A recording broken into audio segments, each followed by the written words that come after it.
Bonjour à tous les amis, j'espère que vous allez bien. Alors aujourd'hui on se retrouve pour une petite vidéo que vous m'avez demandé plusieurs fois lors de mes lives le vendredi de vous faire un top 10 sur une thématique.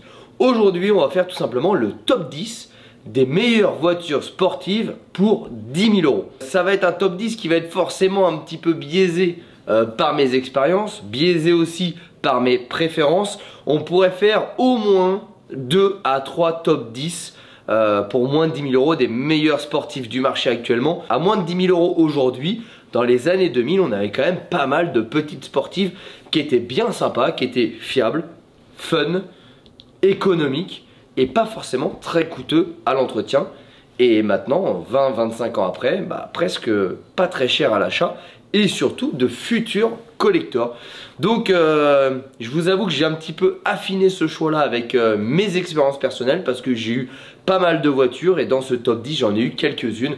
Donc il y a aussi un petit côté préférence, donc vraiment ne prenez pas uniquement ma vidéo si vous cherchez une voiture de sport pour moins de 10 000 euros. Allez voir également les collègues youtubeurs qui vous donneront un autre avis, un autre regard, puisque là il y a aussi une question de goût et de couleur dans ce top 10. Donc c'est parti les amis, on commence tout de suite. Alors bien évidemment on ne peut pas faire un top 10 des voitures de sport pour moins de 10 000 euros sans parler de la Mazda MX-5.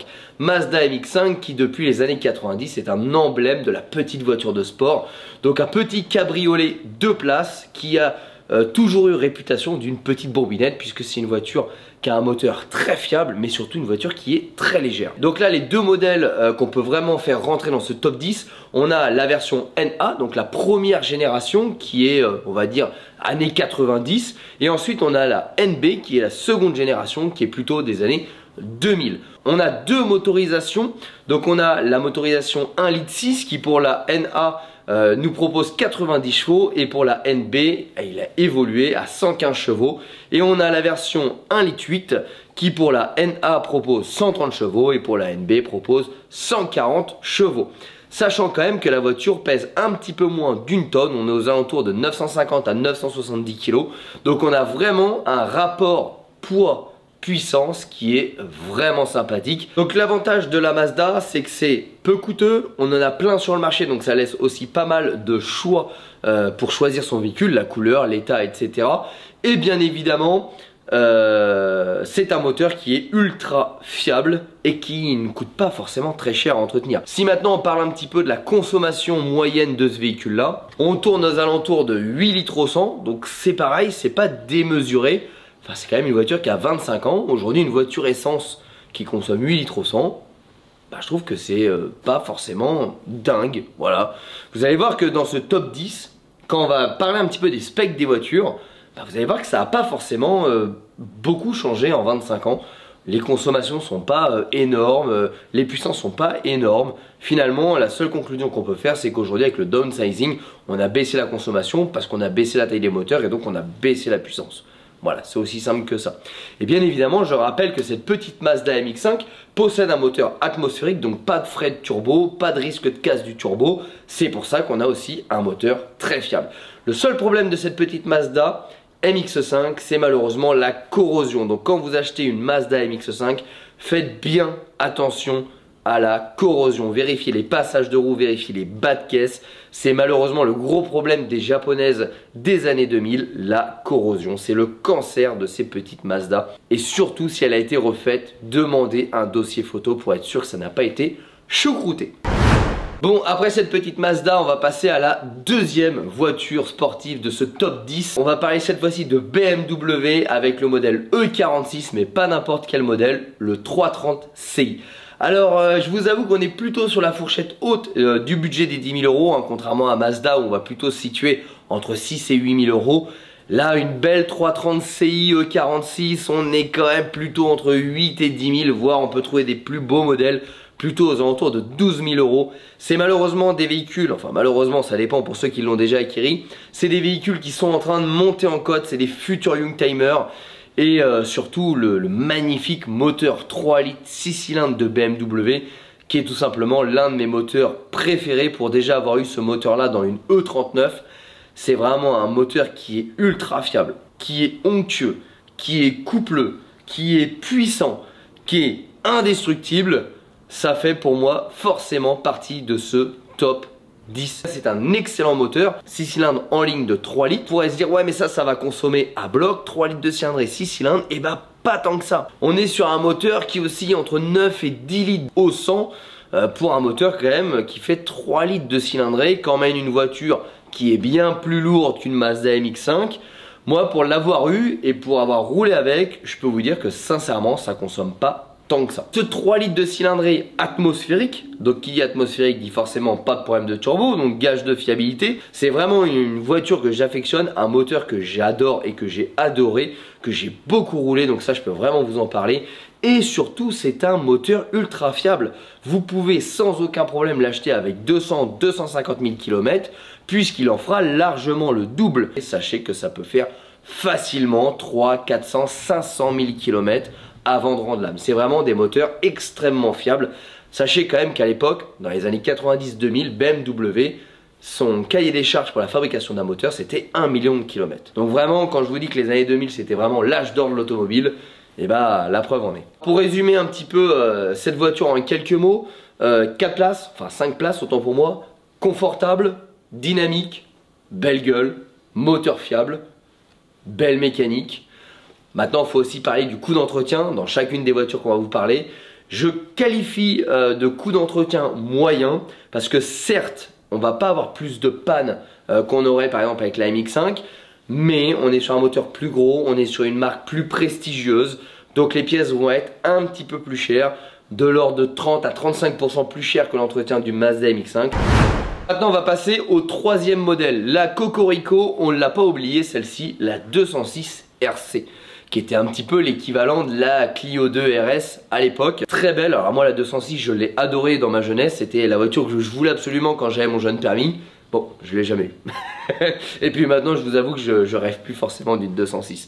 Mais je pense que les gens de mon époque ont tous rêvé de cette fameuse 206 RC quand ils ont passé leur permis. C'est la 206 qui était sportive, hein, donc la RC chez Peugeot c'était la gamme sport, qui était équipée du moteur 4 cylindres 2 litres atmosphérique, qui développait 177 chevaux. Aujourd'hui, c'est une voiture qu'on va trouver entre 7 et 10 000 euros selon l'état. On en trouve également avec des états exceptionnels un petit peu plus chers, mais c'est une voiture qui est emblématique, qui est un futur Youngtimer et qui peut être considérée dans le top 10 à moins de 10 000 euros des voitures sportives. Comme les deux modèles avant, atmosphérique, qui dit atmosphérique dit fiabilité. Et vous allez voir que dans ce top 10, j'ai aussi parlé de la fiabilité, c'était vraiment un critère de choix dans ces véhicules-là parce qu'on avait la chance dans les années 2000 de ne pas subir le downsizing et donc on avait encore des belles cylindrées, on avait couramment des moteurs 4 cylindres de 2 litres jusqu'à même 2 litres 5 et on avait des 6 cylindres de 3 litres, 3 litres 5 et du coup il n'y avait pas forcément besoin de mettre du turbo, donc c'était des moteurs qui avaient du caractère, qui avaient du coffre, ça prenait des tours, ça avait de la puissance en haut, c'était joueur.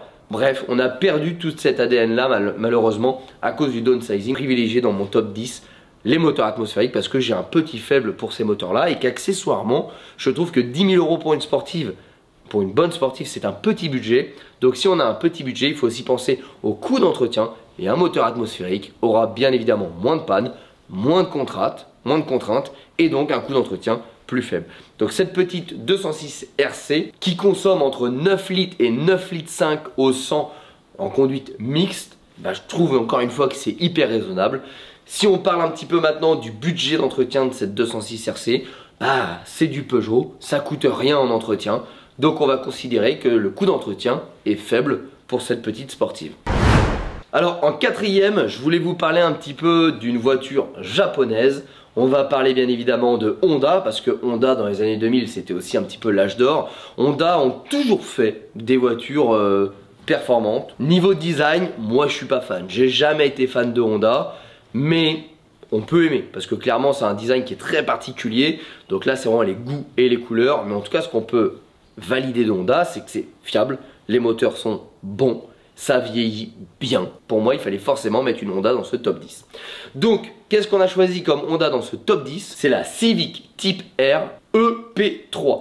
Donc là, on était sur un moteur 4 cylindres, 2 litres, toujours atmosphérique. Bah oui, on est en 2000. Hein. En 2000, on n'était pas emmerdé par les turbos. Et là, tenez-vous, hein, quand je vous dis que les Japonais savaient et savent toujours faire des bons moteurs, 4 cylindres, 2 litres de cylindrée, 200 chevaux. Ça sortait tout de même 100 chevaux par litre. Ce qui était quand même une prouesse. Aujourd'hui, on fait pas mieux. Enfin, aujourd'hui, sur des véhicules de série, on ne fait pas mieux. 100 chevaux au litre, c'est excellent. Moteur ultra fiable, pareil, on est chez Honda, donc coût d'entretien faible. Il n'y a pas vraiment de surprise. Pas de turbo, pas de frais annexes. Tu démarres, tu changes les bougies, tu fais des vidanges et ça roule. C'était un petit peu la belle époque, quoi, les années 2000, où les bagnoles, elles n'étaient pas tout le temps fourrées au garage pour la vanne EGR, pour le FAP, pour le catalyseur, pour le turbo, pour ceci, pour cela. Et c'est pour ça que c'est des futurs Youngtimers, parce que c'est des voitures qui vieillissent bien. Tu peux les acheter aujourd'hui avec 200 000 km, bah t'as pas peur en fait. Demain, tu achètes un litre de PureTech à 200 000 km, tu transpires et à chaque fois que tu démarres le moteur, tu te demandes si tu vas pouvoir aller au boulot, quoi. Bah, dans les années 2000, non, tu démarrais le moteur, tu savais que ça allait démarrer. Bon, après, je vous cache pas qu'avec un budget de 10 000 €, c'est pas forcément facile de trouver une Civic type R EP3. On va en trouver quelques-unes à partir de 9 000 €, mais il faudra généralement casser un petit peu la tirelire pour en avoir sur un bel exemplaire. On va plutôt se situer aux alentours de 11-12 000 €. Maintenant, on va parler bien évidemment consommation. Combien ça consomme ce type de véhicule là? On est sur une consommation de 9,5 litres, 10 litres en mix.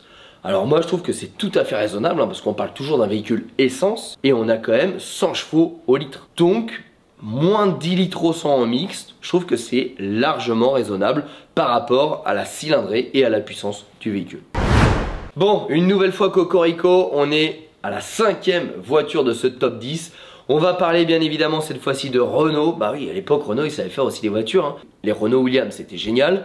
Après c'est passé aux catégories RS, qui ont toujours fait des caisses fiables avec des châssis fantastiques. Pour avoir ma petite Mégane qui est juste ici. Dans un budget de moins de 10 000 €, on peut inclure la Clio 2 RS qui avait un moteur de 2 litres de cylindrée, toujours atmosphérique. Bah oui, on est toujours dans les années 2000.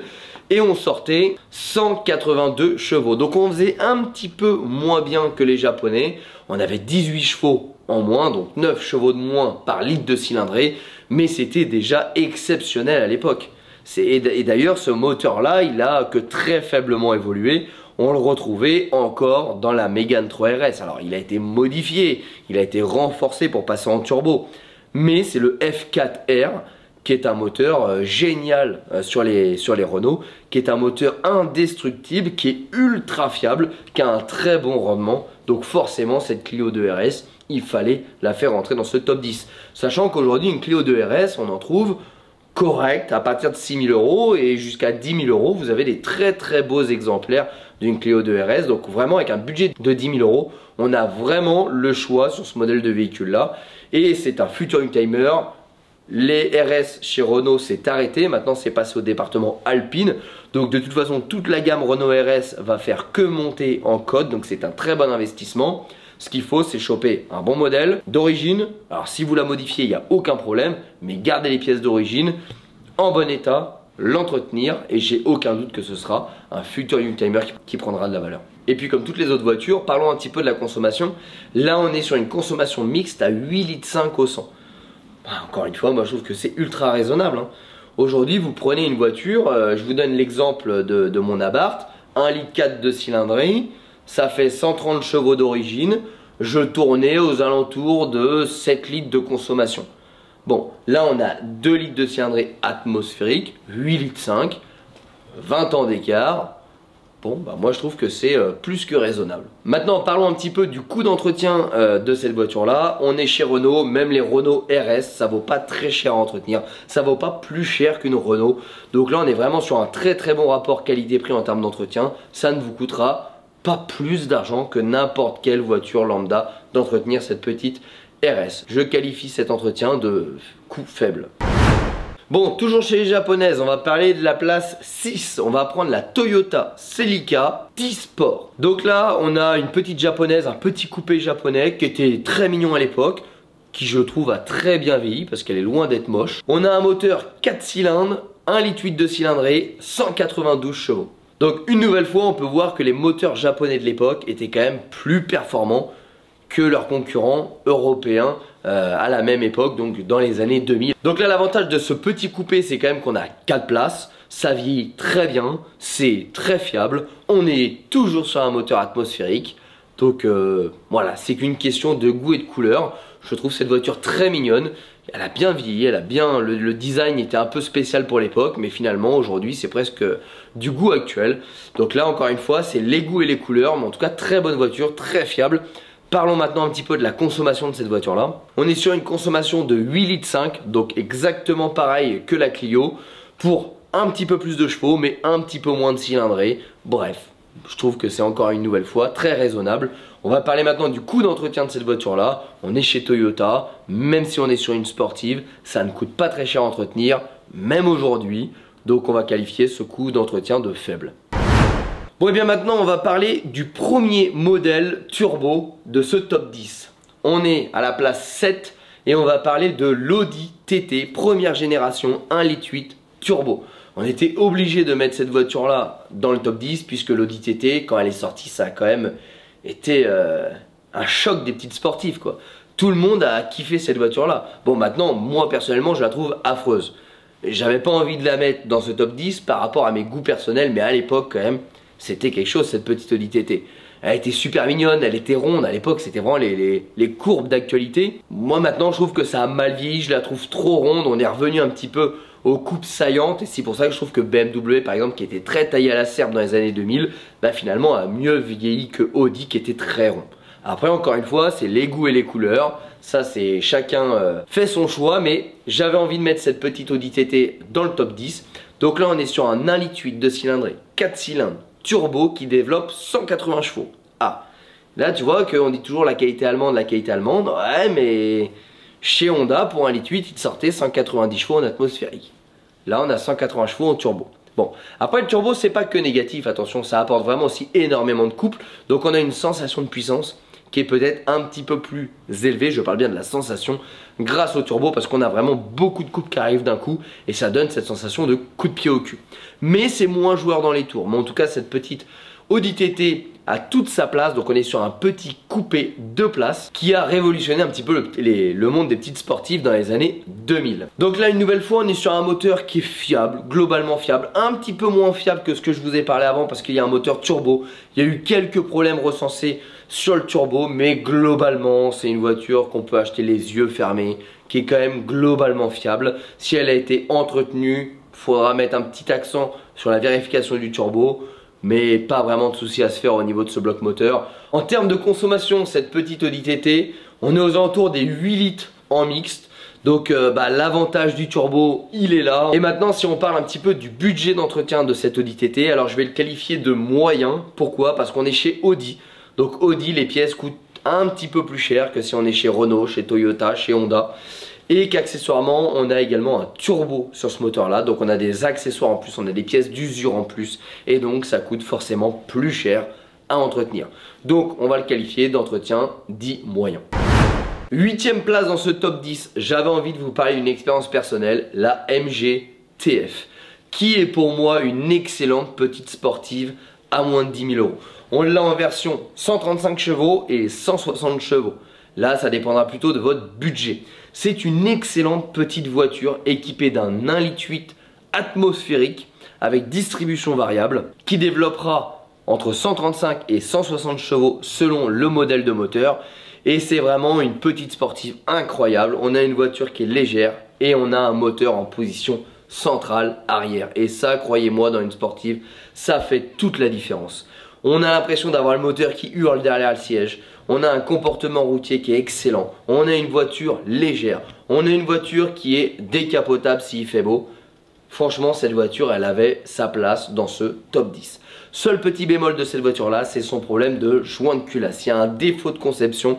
Le moteur est trop loin du radiateur. Il y a un échange thermique qui se fait et la dilatation provoque un joint de culasse. Je vais être totalement transparent avec vous, 100% des MGTF finiront par avoir un joint de culasse. Donc si vous devez acheter une MGTF, privilégiez un modèle où le moteur a déjà fait un joint de culasse et où ça a été déjà réparé. Parce que quand on refait un joint de culasse sur un moteur de MGTF, donc d'ailleurs le 1,8 litre Rover, et ben on va tout simplement mettre un joint de culasse dit renforcé et le problème ne reviendra tout bonnement jamais. Donc si vous achetez une voiture qui a déjà eu ce joint de culasse là, bah vous êtes assuré d'avoir la tranquillité. Et une fois qu'on a retiré ce poste de coût qui vraiment entache cette voiture là parce que le moteur est ultra fiable, vous allez avoir une voiture qui va rien vous coûter en entretien. Ça vaut que dalle. Pourquoi? Parce que tu es tout simplement sur des pièces Rover. Et Rover, au même titre que Peugeot, Renault, bah ça vaut rien. Donc moi j'en ai déjà eu une et je peux vraiment vous parler en connaissance de cause. Hein. Une paire de freins ça vaut 30 € dessus. Une paire de plaquettes ça vaut 15-20 €. Et ça consomme rien. Vous êtes à peine à 8 litres au 100. Donc je vous dis vraiment cette voiture là elle est entachée par sa réputation du joint de culasse. Mais si vraiment vous avez la chance d'avoir un modèle qui a déjà été traité, c'est une excellente voiture. Le moteur il est rageur dans les tours, surtout en version 160. La position centrale arrière elle est excellente pour s'amuser sur les petites routes sinueuses. Le châssis est vraiment correct pour le prix. Je trouve qu'en termes de look elle est super mignonne avec les deux échappements qui sortent derrière. Et en coût d'entretien c'est très faible, consommation très faible. Donc franchement si vous hésitiez, c'est vraiment une voiture que je vous conseille dans un budget de moins de 10 000 € pour vous faire plaisir. 9e place aux Italiens. Excellente voiture, voiture que j'apprécie mais que je n'ai jamais eue. J'apprécie surtout par rapport à son moteur, on va parler de Alfa Romeo. Donc là on va pouvoir parler de la Alfa Romeo GT 3 litres 2 V6. Alors ça c'est un Youngtimer qui est en train d'exploser. Donc je vous cache pas qu'à 10 000 € ça vient de plus en plus compliqué d'en trouver une et surtout d'en trouver une en bon état. Donc là on va plutôt parler d'un modèle où il faudra mettre les mains dedans pour faire 2-3 bricoles. Mais si on dépasse un petit peu le budget, on va dire aux alentours de 12 000 €, on peut en trouver des beaux modèles. C'est un modèle qui est collector et qui a surtout pris de la valeur grâce à son moteur. Le 3 litres 2 V6 de Alfa Romeo a été qualifié du plus beau moteur V6 et celui qui a la plus belle sonorité. C'est un moteur qui est beau à regarder, qui est performant, qui est agréable à conduire et qui a une sonorité magnifique. Si vous achetez cette voiture là, si j'ai un conseil à vous donner, mettez une ligne inox, retirez l'autoradio et écoutez cette mélodie. C'est vraiment ce moteur là qui a fait flamber toutes les Alfa Romeo qui possèdent ce moteur là. C'est un moteur très fiable, mais c'est un moteur qui est soumis à plein de petites pannes à la con, genre des joints. On va dire qu'il vieillit mal plutôt dans ses joints que dans son moteur. C'est un moteur qui n'a pas de casse recensée. C'est pas un moteur où demain il va péter, il va faire un joint de casse, etc. Mais c'est un moteur où malheureusement les joints vont avoir tendance à sécher, à vieillir. On va avoir des petites prises d'air. Donc ça va pas être des pannes très coûteuses. Mais vous allez quand même être amené à faire un petit peu de mécanique sur cette Youngtimer là. Mais je pense que le plaisir que vous allez prendre à la conduire va vraiment régler tous ces problèmes là. Parce que l'avantage aussi des Alfa Romeo équipés de ce moteur là, c'est qu'ils ont un freinage bien plus efficace que leurs concurrents. Et on va se retrouver très facilement avec des freinages en Brembo 4 pistons, avec des vrais freins, un vrai comportement routier, vraiment endurant. Donc ça pour moi c'est aussi un plus. Malheureusement, même si c'est un peu juste dans la fourchette de 10 000 €, ça reste une excellente voiture. Donc pour parler un petit peu des specs de ce moteur là, on est sur un 3 litres de V6, 240 chevaux. Donc on a vraiment une caisse qui est sympathique hein, par rapport à ce que je vous ai montré avant. On a 40 chevaux de plus que la plus puissante jusqu'à présent de ce top 10. On a un V6, donc moteur quand même assez sympathique, un petit peu à l'image de la BMW 330 Ci, mais là on est à 6 cylindres en ligne. On a un moteur qui est mélodieux, on a une caisse avec un châssis, on a une caisse avec un freinage, on a une caisse aussi bien équipée à l'intérieur. Généralement on a des intérieurs entièrement en cuir. C'est vraiment une très belle voiture, c'est un futur Youngtimer qui a déjà commencé à bien exploser. C'est pour ça que c'est de plus en plus dur d'en trouver à très bon prix. Donc si ça vous intéresse, ne traînez pas si vous avez le budget, parce que ça ne fait que grimper. En termes de consommation, là on est sur un V6 italien, V6 qui prend des tours, 240 chevaux, plutôt un moteur mélodieux, donc on va avoir tendance à vouloir faire chanter. La consommation est en hausse, on a aussi 3 litres de cylindrée, donc c'est aujourd'hui la plus grosse cylindrée de ce top 10. On est sur une consommation de 12 litres au 100. Donc là effectivement le budget carburant va être un petit peu plus élevé que le reste de ce top 10. Mais si ça reste une voiture plaisir, ça me semble tout bonnement quand même raisonnable. Maintenant si on parle du budget entretien, je le qualifie de moyen / élevé. Parce que dans un budget de 10 000 €, je pense que le budget entretien réparation serait peut-être un petit peu élevé. Alors que sur un budget on va dire de 12 à 15 000 €, on va avoir des modèles qui vont être bien mieux entretenus, où il y aura déjà eu beaucoup de frais dessus, où là on pourra qualifier d'entretien moyen. Pourquoi je parle d'entretien moyen? Parce que Alfa Romeo, les pièces c'est quand même un petit peu plus cher que du Renault ou du Peugeot. On va plutôt être sur une gamme de prix style Audi, BMW, donc 30-35% plus cher qu'une marque standard. Et surtout on est sur un V6. Qui dit V6 dit 6 bougies, 6 bobines, 6 fois plus de risque d'avoir des joints abîmés. Voilà, ça coûte forcément plus cher qu'un 4 cylindres.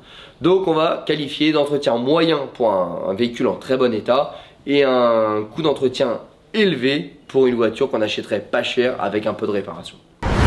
Bon, et forcément, pour le dernier, le 10e, bah, Porschiste qui se respecte, je suis obligé de vous proposer une Porsche dans ce top 10. Alors, je vais pas vous dire que c'est forcément la plus fiable, je vais pas vous dire que c'est forcément la meilleure de ce top 10. Pour moi, c'est la meilleure de ce top 10 pour un passionné. Je vais vous parler de la Porsche Boxster 986. Alors avec un budget de 10 000 €, on va pas parler de la S en 3,2 litres, on va pas parler de la 2,7 litres, on va parler de la 2,5 litres, donc de l'entrée de gamme.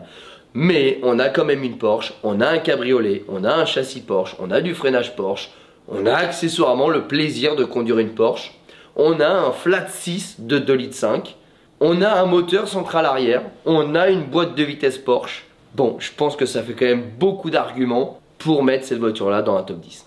Alors, je vais un petit peu étayer ce que je vous dis. Aujourd'hui, c'est clairement pas la plus fiable de ce top 10. Pourquoi? Parce qu'on est sur les premières générations de moteurs refroidis à eau de Porsche. On a des problèmes de rayures de cylindres. Je les ai traités en long, en large, en travers sur ma chaîne YouTube.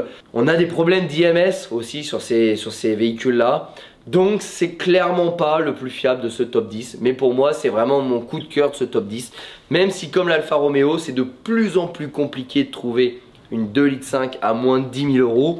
Parce que pour vous donner un ordre d'idée, j'avais payé la mienne 7 500 € il y a 6 ou 7 ans. Aujourd'hui, 10 000 €, ça commence à devenir compliqué. On est plutôt aux alentours de 12 000 € pour une Porsche Boxster 2,5 litres. Mais on en trouve, si on suit le bon coin, qu'on se met des alertes, on va en trouver aux alentours de 10 000 €. Alors il y aura peut-être un siège un petit peu à refaire, il y aura peut-être un petit peu de cosmétiques, les jantes à refaire, quelques petites rayures par-ci par-là. Mais on peut encore réussir à se payer sa première Porsche à moins de 10 000 €, du moins à 10 000 €. Moins de 10 000 ça va être compliqué, mais aux alentours de 10 000 c'est encore possible. Faut pas traîner, parce que malgré que ça a été la voiture la Porsche du pauvre, que ça a été une voiture détestée, ben cette voiture là elle a quand même une histoire, parce que c'est grâce à cette voiture là que Porsche n'a pas coulé. Et c'est aussi le début des refroidissements à eau de chez Porsche, donc ça a été longuement détesté. Mais aujourd'hui, bah, ça devient à la mode. Ça devient également un super youngtimer. Ça devient un petit peu le côté classe de rouler avec une Porsche des années 2000. Et donc, c'est en train tout bonnement de flamber. Voilà. Les Porsche 986 qui étaient détestés il y a encore 5, 6 ans, 7 ans. Et bah, aujourd'hui, sont en train d'être adulés. Et le prix est en train de flamber. Donc, si vous achetez cette voiture-là, sachez que vous n'allez pas perdre de l'argent, puisque c'est en pleine explosion en termes de prix. Malheureusement, il faudra vraiment prendre des pincettes quand on achète cette voiture-là avec son moteur. Vérifiez l'entretien, vérifiez le suivi. Si vous avez la possibilité de faire une révision avant l'achat, notamment pour vérifier qu'il n'y a pas de rayures de cylindre. Et le mieux, bah, c'est tout simplement d'en avoir une qui a déjà eu un moteur fiabilisé, notamment par exemple chez Flat 69, où là vous êtes sûr d'avoir un moteur qui ne pourra plus jamais avoir de rayures de cylindre ou de problème d'IMS. Mais à côté de ça, c'est une voiture formidable à rouler. On a un excellent châssis, on a un excellent freinage, on a un moteur qui est envoûtant. Le 6 à plat, c'est vraiment, tant en sonorité qu'en comportement, c'est un moteur qui hurle, qui prend des tours. C'est vraiment ce qui fait l'ADN de Porsche. On a une boîte de vitesse qui verrouille bien les rapports. On a un châssis incroyable. Et vraiment, une sportive avec un moteur central arrière, je vous l'ai dit sur la MGTF, ça fait vraiment toute la différence. Mais vraiment toute la différence. Quand vous faites un petit col de montagne, de la petite route sinueuse, vraiment vous allez prendre 100 fois plus de plaisir. Donc on a 204 chevaux pour 2,5 litres de cylindrée. On a un moteur à plat de 6 cylindres, position centrale arrière. Consommation mixte, on va tourner aux alentours de 10 litres au 100. Donc ça me semble tout à fait raisonnable par rapport au type de véhicule. Par contre maintenant le point qui fâche, c'est le coût d'entretien. Alors forcément, c'est celle qui va coûter le plus cher à entretenir. Donc là, on va qualifier d'entretien élevé pour deux raisons. Porsche, c'est encore plus cher que BMW, Audi et Alfa Romeo. Donc ça va forcément coûter plus cher en pièces. Deuxième raison, on est sur un moteur à plat de 6 cylindres. Bon, bah 6 cylindres, ça coûte plus cher qu'un 4 cylindres également. Troisième raison, ces problèmes. IMS et rayures de cylindre. Donc c'est celle qui vous coûtera le plus cher, mais qui vous procurera certainement le plus de plaisir de ce top 10. On va pouvoir conclure un petit peu cette petite vidéo. J'espère que ce top 10 vous a plu.